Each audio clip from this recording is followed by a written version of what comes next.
भाजी बनवताना खडे मसाले, कांदा, लसूण, हळद तुम्ही रँडमली ॲड करता का? भाजीमध्ये मसाले ॲड करण्याची ही एक पद्धत आहे आणि ही पद्धत जर चुकली तर भाजी बिघडू शकते. कोणती आहे ही पद्धत? चला पाहूयात.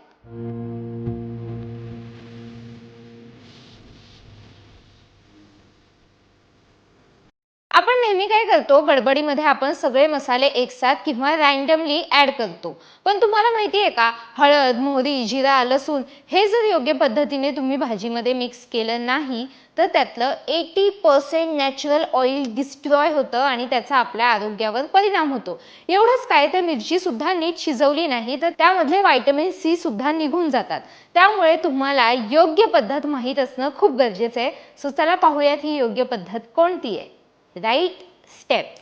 सो सर्वात आधी तुम्हाला काय करायचंय, सर्वात आधी तुम्हाला एक पॅन गॅसवर ठेवायचा आहे. त्यामध्ये तुम्हाला तेल टाकायचंय आणि हे तेल तुम्हाला व्यवस्थित गरम होऊन द्यायचंय.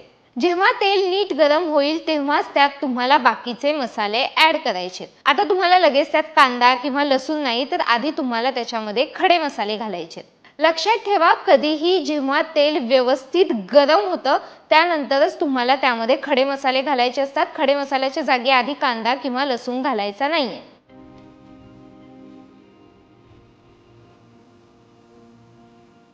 आता या खडे मसाल्यांची चव व्यवस्थित तेलात उतरली की नेक्स्ट स्टेप म्हणजे तुम्हाला त्याच्यामध्ये कांदा घालायचा आहे. लक्षात राहू द्या, कांदा शिजायला वेळ लागतो, म्हणून कांदा आधी व्यवस्थित शिजून द्या. थोडासा लालसर रंग येऊ द्या. कांदा शिजला की आता त्यामध्ये तुम्हाला अद्रक मिक्स करायचे. अद्रक भाजलं की त्यामध्ये तुम्ही लसूण टाकू शकता किंवा अद्रक आणि लसूण तुम्ही एकसाथ सुद्धा भाजून घेऊ शकता. आता तुम्हाला काय करायचंय, तर आता तुम्हाला यामध्ये टोमॅटो घालायचे. महत्त्वाची टीप म्हणजे टोमॅटो तुम्हाला नीट शिजून द्यायचे. टोमॅटो कच्चे असतानाच काही लोक त्यामध्ये मसाले टाकायला सुरुवात करतात आणि त्यामुळे भाजीची चव बिघडते.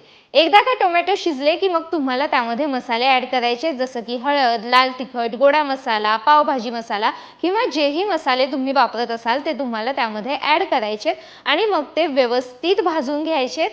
आणि एकदा का हे मसाले व्यवस्थित भाजून झाले की मग तुम्हाला त्यामध्ये भाजी ॲड करायची आहे. सो अशा पद्धतीने जर तुम्ही भाजी बनवली किंवा अशा पद्धतीने जर तुम्ही मसाले ॲड केले तर तुमची भाजी कधीही बिघडणार नाही.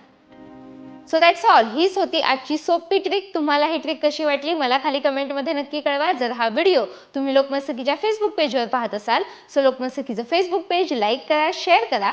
जर हा व्हिडिओ तुम्ही लोकमत सखीच्या यूट्यूब चॅनलवर पाहत असाल सो लोकमत सखीचं यूट्यूब चॅनल सबस्क्राईब करा. सर्वात महत्त्वाचं म्हणजे तो बेल आयकॉन प्रेस करा, म्हणजे आमच्या व्हिडिओचे सर्वात पहिले नोटिफिकेशन्स तुमच्यापर्यंत येतील.